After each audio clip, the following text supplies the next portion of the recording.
आज के मुख्य समाचार। सरकार में तालमेल का घोर अभाव, अनुराग सिंह ठाकुर।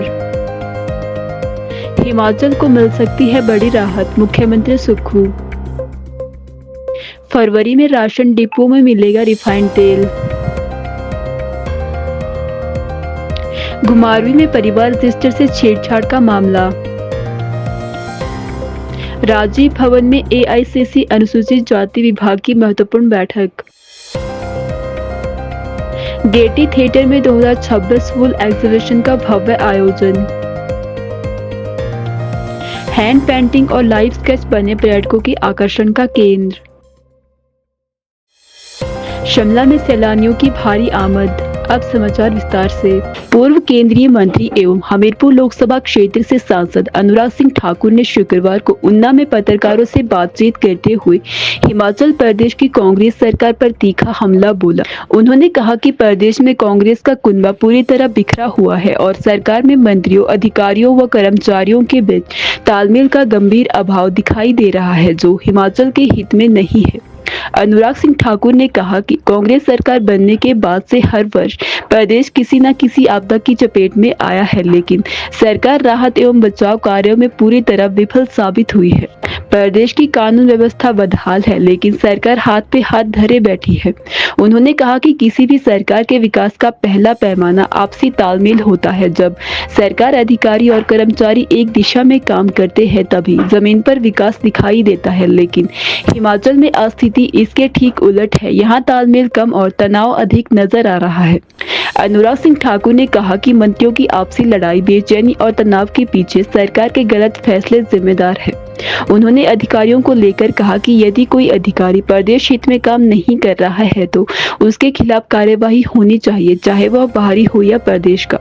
लेकिन अधिकारियों के साथ भेदभाव करना और प्रदेश हित से समझौता करना किसी भी तरह से न्याय संगत नहीं है। प्रदेश में कांग्रेस की सरकार बनी, जहां एक और आपदा हर साल कहर बरपा रही है, वहीं पर कानून व्यवस्था चरमरा गई है। जहां एक और राजनीतिज्ञों में और अधिकारियों में, कर्मचारियों में तालमेल बेहतर होना चाहिए ताकि जमीन पर बदलाव आ सके, लोगों की भलाई के काम हो सके।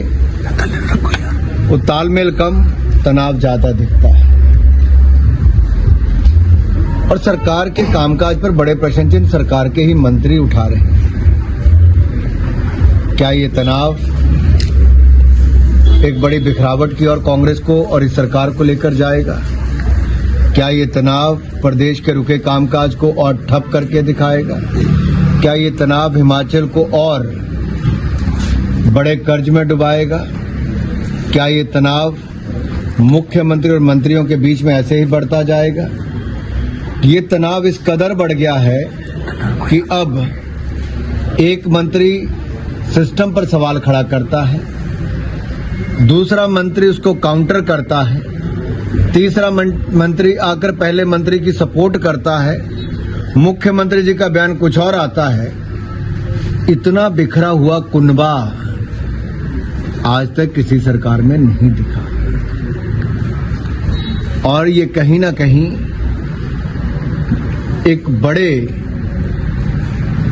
किसी कदम की ओर इशारा करता है कि आखिरकार ये मंत्रियों की लड़ाई, आपस में बेचैनियां, ये तनाव, ये एक दिन में तो हुआ नहीं। ऐसे कौन से निर्णय हुए? और अगर अधिकारी प्रदेश हित में काम नहीं कर रहे तो क्या बाहरी और राज्य के ऐसा करके उनको अलग अलग करना है, या कोई भी अधिकारी जो प्रदेश हित में काम नहीं करता उस पर सवाल खड़ा करना है? मुख्यमंत्री ठाकुर सुखविंदर सिंह सुक्खू ने कहा कि दिल्ली में केंद्रीय मंत्रियों के साथ उनकी हालिया मुलाकातें सकारात्मक रही है और उन्हें आशा है कि केंद्र सरकार हिमाचल प्रदेश के हितों को ध्यान में रखते हुए उठाए गए मुद्दों पर उचित और बेहतर निर्णय लेगी। दिल्ली से लौटने के बाद शनिवार को शिमला में मीडिया से बातचीत करते हुए मुख्यमंत्री ने यह जानकारी दी। मुख्यमंत्री ने बताया कि केंद्रीय वित्त मंत्री निर्मला सीतारमण ने उन्हें वित्तीय विकेंद्रीकरण, अनुदान और आपदा प्रबंधन से जुड़े मामलों में पहाड़ी राज्यों के के लिए क्षेत्र विशेष दृष्टिकोण अपनाने के मुद्दे पर गंभीरता से विचार करने का आश्वासन दिया है। इससे हिमाचल जैसे पर्वतीय राज्यों को विकास कार्य और आपदा से निपटने में पर्याप्त सहायता मिल सकेगी।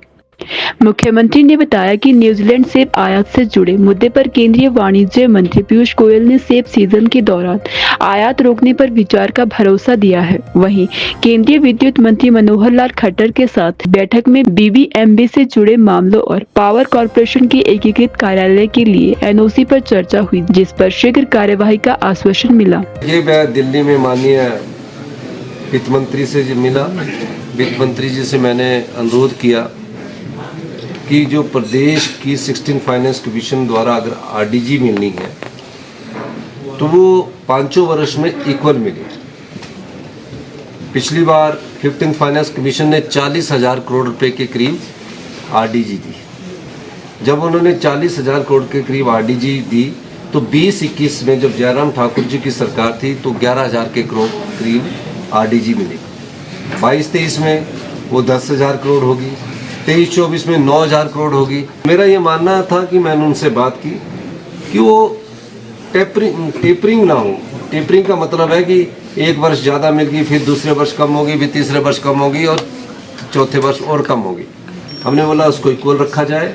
16 फाइनेंस कमीशन की रिकमेंडेशन का मुझे ज्ञान नहीं है। दूसरा हमने कहा कि जीएसटी से प्रदेश को बहुत नुकसान हुआ है। 2017 से पहले जब जीएसटी नहीं लगा था तो वैट और एक्साइज के रूम में हमें 4,000 करोड़ रुपया आता था। जीएसटी लगने के बाद वो तकरीबन बद्दी एरिया से 150 करोड़ रुपया रह गया, जहाँ से 3 और 4,000 करोड़ रुपया बद्दी एरिया से वैट और एक्साइज का आता था। उससे भी हमको नुकसान हुआ। और हम कभी भी जीएसटी का फायदा प्रदेश की सरकार को कभी भी भविष्य में आने वाले 100 सालों में नहीं होने वाला।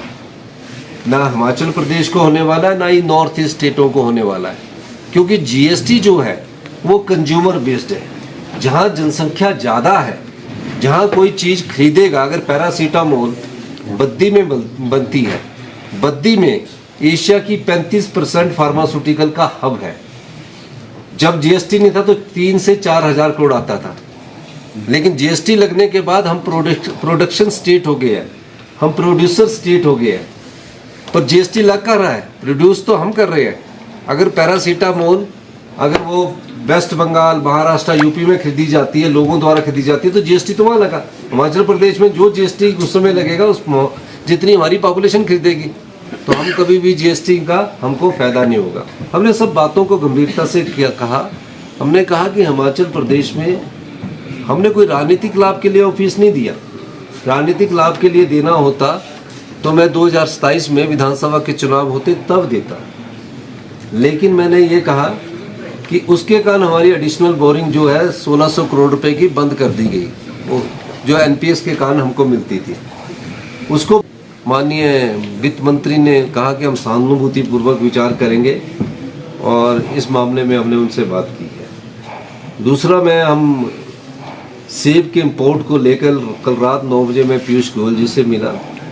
उनको हमने पूरी वस्तु स्थिति का जायजा बताया और हमने कहा कि हमारा एक फ्रूट ग्रोवर्स का दल और हमारे ऑफिसर्स का दल आपके जो कॉमर्स मिनिस्ट्री के अधिकारी हैं उनके साथ बैठने के लिए और जो चीज़ें आपने की है उसको समझाने के लिए बैठेगा और उसके आधार पर आगे हम उनसे बात करेंगे। और निश्चित रूप से हमारा अधिकारियों का और जो हमारे एप्पल ग्रोइंग बेल्ट में हमारे जो फल उत्पादक है उनके साथ हम एक टीम बनाकर कॉमर्स मिनिस्ट्री में भी भेजने वाले हैं। तीसरा, मैं पावर मिनिस्टर से भी मिला और पावर मिनिस्टर से हमने जो अपनी योजनाएं उनको बताया और कहा कि हम जो हमारे हाइड्रो प्रोजेक्ट बने हैं उसमें हमको उचित रॉयल्टी नहीं मिल रही है, इसलिए हमको उसमें जो रॉयल्टी है उसको मिलने की भी बात हमने उनसे की है।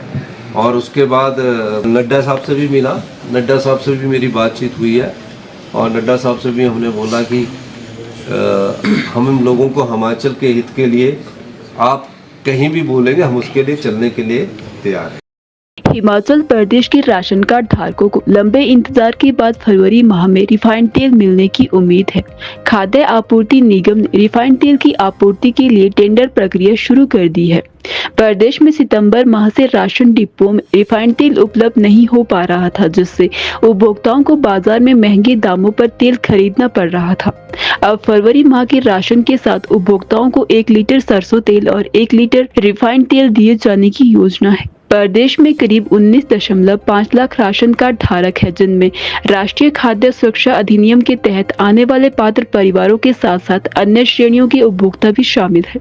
सरकार के इस फैसले से सभी लाभार्थियों को बड़ी राहत मिलने की उम्मीद है। खाद्य आपूर्ति निगम के प्रबंध निदेशक राजेश्वर गोयल ने बताया कि रिफाइंड तेल की आपूर्ति सुनिश्चित करने के लिए टेंडर प्रक्रिया शुरू कर दी गई है, जिससे जल्द अंतिम रूप दिया जाएगा। विभाग का प्रयास है कि जल्द से जल्द दोनों प्रकार के खाद्य तेल उपभोक्ताओं तक पहुंचाया जाए, ताकि पिछले कई महीनों से चली आ रही कमी को दूर किया जा सके। हिमाचल प्रदेश के बिलासपुर जिले के घुमारवीं क्षेत्र में सरकारी रिकॉर्ड से छेड़छाड़ कर धोखाधड़ी करने का गंभीर मामला सामने आया है। एक महिला की शिकायत पर थाना घुमारवीं में उसके पति सहित अन्य संलिप्त लोगों के खिलाफ मामला दर्ज किया गया है। शिकायतकर्ता महिला ने पुलिस को बताया कि वह आरोपी की वैध पत्नी है और उनके बीच ना तलाक हुआ है और न ही किसी प्रकार की कानूनी अलगाव की प्रक्रिया पूरी की गई है। इसके बावजूद उसके पति ने कथित रूप से धोखे से नगर परिषद घुमारवीं के परिवार रजिस्टर से उसका नाम कटवा दिया और किसी अन्य महिला को उसकी पत्नी के रूप में दर्ज करवा दिया। महिला का आरोप है कि यही नहीं बल्कि परिवार रजिस्टर में फर्जी संतानों की प्रविष्टियां भी करवाई गई, जिससे सरकारी रिकॉर्ड में पूरी तरह गलत और भ्रामक जानकारी दर्ज हो गई। यह सब आरोपी ने अपने निजी स्वार्थ के लिए किया। शिकायत मिलने के बाद पुलिस ने नगर परिषद घुमारवीं से संबंधित परिवार रजिस्टर का रिकॉर्ड तलब किया। जांच के दौरान प्राप्त दस्तावेजों में यह स्पष्ट हुआ कि शिकायतकर्ता का नाम बिना किसी वैध कानूनी प्रक्रिया के परिवार रजिस्टर से हटाया गया और उसकी जगह दूसरी महिला को पत्नी के रूप में दर्ज किया गया। पुलिस ने पति सहित अन्य संलिप्त व्यक्तियों के खिलाफ धोखाधड़ी, फर्जीवाड़ा और सरकारी दस्तावेजों में गलत प्रविष्टि कराने के आरोप में मामला दर्ज कर लिया है। इस संबंध में एसपी बिलासपुर संदीप धवल ने बताया कि शिकायत के आधार पर मामला दर्ज कर लिया गया है और पूरे प्रकरण की गहन जांच की जा रही है। जांच में जो भी तथ्य सामने आएगी उसके आधार पर आगे की कानूनी कार्यवाही की जाएगी। अखिल भारतीय कांग्रेस कमेटी के अनुसूचित जाति विभाग के राष्ट्रीय अध्यक्ष राजेंद्र पाल गौतम की अध्यक्षता में आज राजीव भवन में महत्वपूर्ण बैठक आयोजित की गई। बैठक में प्रदेश कांग्रेस अध्यक्ष विनय कुमार विशेष रूप से उपस्थित रहे। बैठक में अनुसूचित जाति जनजाति के अधिकारों, संविधान पर हो रहे कथित हमलों, मनरेगा, शिक्षा का अधिकार और केंद्र सरकार द्वारा जन कल्याणकारी योजनाओं को कमजोर किए जाने के मुद्दों पर चर्चा हुई। संगठन सृजन, जन जागरूकता और दलित उत्पीड़न के खिलाफ कांग्रेस की रणनीति पर भी मंथन किया गया। ऑल इंडिया कांग्रेस कमेटी संगठन सृजन कर रही है, तो सेम लाइन पर ऑल इंडिया कांग्रेस कमेटी का अनुसूचित जाति विभाग पूरे देश के संगठन का निर्माण कर रहा है, हर राज्य के संगठन का निर्माण कर रहा है और राज्य के साथ साथ जिले और जिले के नीचे ब्लॉक, ब्लॉक के नीचे गांव तक अनुसूचित जाति विभाग का संगठन का निर्माण का कार्य चल रहा है और संगठन के साथ साथ उसके माध्यम से भारत के संविधान के ऊपर चर्चा, जो चीज़ें कांग्रेस के नेतृत्व में कांग्रेस की सरकारों के दौरान देश की आम जनता को मिली, जैसे सूचना का अधिकार मिला, जैसे फूड सिक्योरिटी का कानून मिला, जैसे जल जंगल जमीन पर अधिकार मिला, जैसे राइट टू एजुकेशन एक्ट मिला, जैसे ग्रामीण क्षेत्र के मजदूरों को रोजगार की गारंटी के रूप में मनरेगा मिला और इन तमाम अधिकारों को किस तरीके से भारतीय जनता पार्टी की सरकार ने ख़त्म करने का काम किया है। जैसे मनरेगा के स्थान पर विकसित भारत ग्राम जी जो योजना उन्होंने दी है, ये विकसित भारत ग्राम जी में जो रोजगार की गारंटी मनरेगा में दी गई थी कि ये मजदूर का अधिकार था कि 100 दिन की उनकी रोजगार की गारंटी सरकार की जिम्मेदारी है और अगर उसको रोजगार नहीं मिलता, जब वो मांगता है 15 दिन के अंदर नहीं मिलता, तो उसमें मुआवजे का प्रावधान था। आज वो जो काम का अधिकार उसका एक तरह का फंडामेंटल राइट था, अब वो अधिकार खत्म हो गया है। अब वो केंद्र की सरकार के हाथ में है, वो काम दे ना दे। दूसरी बात, मनरेगा के माध्यम से जो गांव-गांव की ग्राम पंचायतों को और गांव के बेरोजगार मजदूरों को जो अधिकार दिया था, अब वो पंचायतों से भी वो अधिकार छीनकर, स्टेट से वो अधिकार छीन के केंद्र ने अपने हाथ में ले लिया। पहले हर पंचायत में काम होते थे, अब किस पंचायत में काम होना है ये तय करने का अधिकार भी केंद्र सरकार ने अपने हाथ में ले लिया। पहले 100% फंड बजट की व्यवस्था करने की जिम्मेदारी केंद्र की सरकार की होती थी, अब उन्होंने 60% का जो बर्डन स्टेट गवर्नमेंट पे डाल दिया। जहां राज्य सरकारें पहले से ही आर्थिक परेशानियों से जूझ रही हैं, अब वो 40% का इंतजाम नहीं कर पाएंगी तो अपने हिस्से का 60% केंद्र भी नहीं देगा। तो एक तरीके से केंद्र की सरकार ने मनरेगा को खत्म करके विकसित भारत ग्राम जी जो योजना दी है, उसमें उनके दिखाने को तो वो कह रहे हैं हमने 125 दिन कर दिए, लेकिन जब स्टेट पे पैसा नहीं होगा तो सेंटर भी अपना 60% नहीं देगा और ये योजना पूरी तरीके से खत्म हो जाएगी। तरफ सेंटर कहता है स्टेट की गारंटी और साथ में कहता है स्टेट पहले अपना शेयर दे। अब स्टेट के पास फंड नहीं है, वो अभी फंड अरेंज कर रहा नहीं है, वो दे नहीं पा रहा, तो सेंटर भी नहीं देता। तो ना स्टेट से फंड आ रहा है ना सेंटर से फंड आ रहा है। नाम को दिखाने को scheduled caste development finance corporation है या scheduled caste scheduled tribe development finance corporation है, ओबीसी या माइनॉरिटी डेवलपमेंट फाइनेंस कॉरपोरेशन है। कॉरपोरेशन है, स्कीम्स हैं, सस्ते दर पर ऋण पर ब्याज पर उनको पैसा दे के अब उनके व्यवसाय शुरू कराने की योजना पेपर पे है, जैसा कि केंद्र सरकार करती है, योजना बनाती है, पर वो फ्लोर पे जीरो है। जिस तरह स्किल्स की ट्रेनिंग देने के लिए प्रधानमंत्री जी का के नाम से एक योजना है, आपको पता होगा 10,000 करोड़ के करीब उन्होंने उसमें बजट खर्च दिया, लेकिन 99% के करीब बजट जिनको दिया उनके अकाउंट भी फर्जी हैं। पे आज एक पार्टी जो केंद्र में सत्ता में, वो लगातार उस पर नफरत फैला रही है। उनके नेता लगातार धर्म और जाति के नाम में नफरत फैलाने का काम कर रहे हैं। अकेले राहुल गांधी है जो एक आशा की किरण के रूप में पूरे देश में इन वंचित वर्गों के या जिनका उत्पीड़न किसी भी तरीके से, चाहे धार्मिक तौर पर हो रहा है चाहे सामाजिक तौर पर हो रहा है, उन सब के रक्षा की और देश के संविधान को बचाने की और सामाजिक न्याय की लड़ाई को अगर निडरता से संसद के अंदर भी और सड़क पर भी अगर कोई नेता लड़ रहा है तो आदरणीय राहुल गांधी जी हैं। वो न्याय योद्धा हैं। उनसे आज भारत की को पूरी उम्मीद भारत को बचाने की आज उन्हीं के ऊपर है और पूरा देश उनकी तरफ देख रहा है। शिमला के ऐतिहासिक गेटी थिएटर में वर्ष 2026 की वूल एग्जीबिशन का भव्य आयोजन किया गया है। इस प्रदर्शनी में कुल्लू जिले की 7 सहकारी सोसाइटियों ने भाग लिया है, जिनके माध्यम से हिमाचल प्रदेश की पारंपरिक ऊन कला और हस्तशिल्प का आकर्षक प्रदर्शन किया जा रहा है। प्रदर्शनी में शीप वूल, याक वूल और पश्मीना सहित हिमाचल की विभिन्न किस्मों की ऊन से तैयार उत्पाद प्रदर्शित किए गए हैं। इनमें शॉल, पैंट, सूट, सदरी, स्टॉल, जैकेट और टोपी जैसी पारंपरिक व आधुनिक डिजाइन की वस्तुएं शामिल है, जो दर्शकों को खासा आकर्षित कर रही है। यह वूल एग्जीबिशन हिमाचल की समृद्ध संस्कृति और पारंपरिक कारीगरी को बढ़ावा देने का सशक्त माध्यम बन रही है। शिमला घूमने आए देश विदेश के पर्यटक इन उत्पादों को खूब पसंद कर रहे हैं और बड़ी संख्या में खरीदारी कर रहे हैं। प्रदर्शनी स्थानीय कारीगरों और बुनकरों को न केवल रोजगार और बाजार उपलब्ध करा रही है, बल्कि हिमाचल प्रदेश की सांस्कृतिक विरासत को राष्ट्रीय और अंतर्राष्ट्रीय स्तर पर नई पहचान भी दिला रही है। ये हिमाचल की जो लोकल कुल्लू मनाली का जो लोकल सामान बनाते हैं हम, ये सारा लोकल हैंडमेड है। इसमें जो जैसे हमारे 5-6 सोसाइटी है, 5-6 सोसाइटी इकट्ठे मिलकर लगाते हैं। जैसे यहाँ मिल जाते हैं, शिमला में भी लगाते हैं, कहीं चंडीगढ़, दिल्ली वगैरह जहाँ भी प्रोग्राम मिलता था हम लगाते रहते हैं। ये जैसे हमारे पास मफलर है, टोपी है, जुराब है, याक वूल की शॉल है, अंगोरा शॉल है, पश्मीना शॉल है, जैकेट है, ladies jacket, gents jacket, pure वूल में ही है।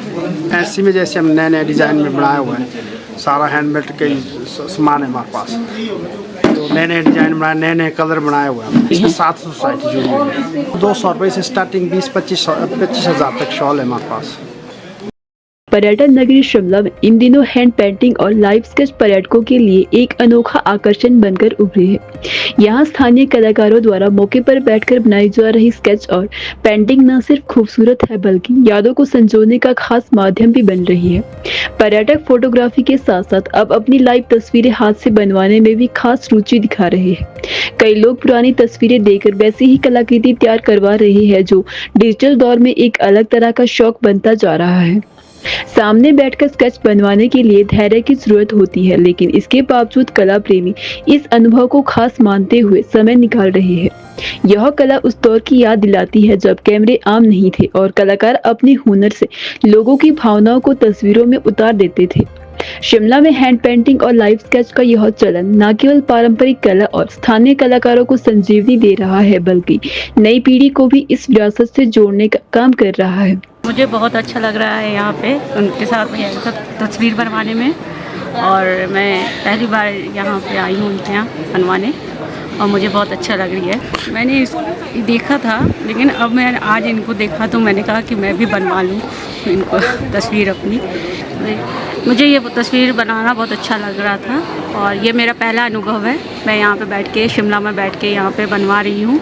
ये मुझे बहुत अच्छा लग रहा है, भी यादगार रह जाएगी बहुत। मेरा नाम आशीष, शौक भी है but by profession as a work भी मैं करता हूँ। सभी प्रकार के आते हैं, वैसे मैं एग्जीबिशन और शिमला की कल्चर के ऊपर काम करता हूँ, जैसे ब्रिटिश कल्चर हेरिटेज पेंटिंग्स वगैरह भी देता हूँ। ऐसे जैसे फ्री होते हैं तो बैठ जाते हैं, लाइव स्केचेस स्टोरीज आता है तो उसके अकॉर्डिंग स्केचेस बनाते हैं, कैरिकेचर बनाते हैं और चारकोल पेंटिंग जो अलग अलग मतलब डिफरेंट 10 मिनट्स लग जाते हैं कैरिकेचर में।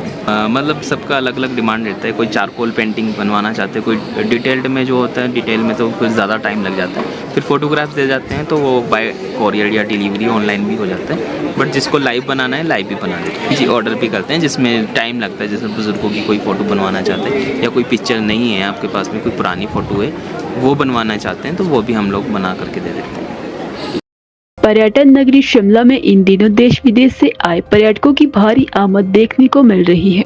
बर्फीली पहाड़ियां, सुहावना मौसम और प्राकृतिक सुंदरता का आनंद लेने पहुंचे सैलानी शिमला की रौनक बढ़ा रहे हैं। शहर के प्रमुख पर्यटन स्थलों के साथ साथ शिमला की लोकल लिफ्ट भी पर्यटकों के लिए खास आकर्षण का केंद्र बनी हुई है। लोकल लिफ्ट जो शहर के निचले और ऊपरी इलाकों को जोड़ती है, पर्यटकों के लिए सुविधाजनक और समय बचाने वाला साधन साबित हो रही है। बड़ी संख्या में सैलानी लिफ्ट का उपयोग कर मॉल रोड, लोअर बाजार और आसपास के क्षेत्रों तक पहुंच रहे हैं। व्यस्तता के बावजूद पर्यटक उत्साह के साथ लिफ्ट का सफर कर रहे हैं और शिमला की ठंडी हवाओं व खूबसूरत नज़ारों का आनंद ले रहे हैं। पर्यटन सीजन के चलते शिमला में चहल पहल बढ़ गई है। होटल, गेस्ट हाउस, रेस्टोरेंट और टैक्सी सेवाओं से जुड़े स्थानीय कारोबारियों में भी उत्साह का माहौल है। पर्यटकों की बढ़ती संख्या से शहर की अर्थव्यवस्था को भी मजबूती मिल रही है। वहीं प्रशासन द्वारा भीड़ प्रबंधन और सुरक्षा व्यवस्था को लेकर पुख्ता इंतजाम किए गए हैं। लोकल लिफ्ट सहित प्रमुख पर्यटन स्थलों पर निगरानी रखी जा रही है ताकि पर्यटकों को किसी तरह की असुविधा ना हो। कुल मिलाकर शिमला में पर्यटन पूरे शबाब पर है और लोकल लिफ्ट सैलानियों के लिए न सिर्फ एक सुविधाजनक बल्कि यादगार अनुभव का माध्यम बनकर उभर रही है।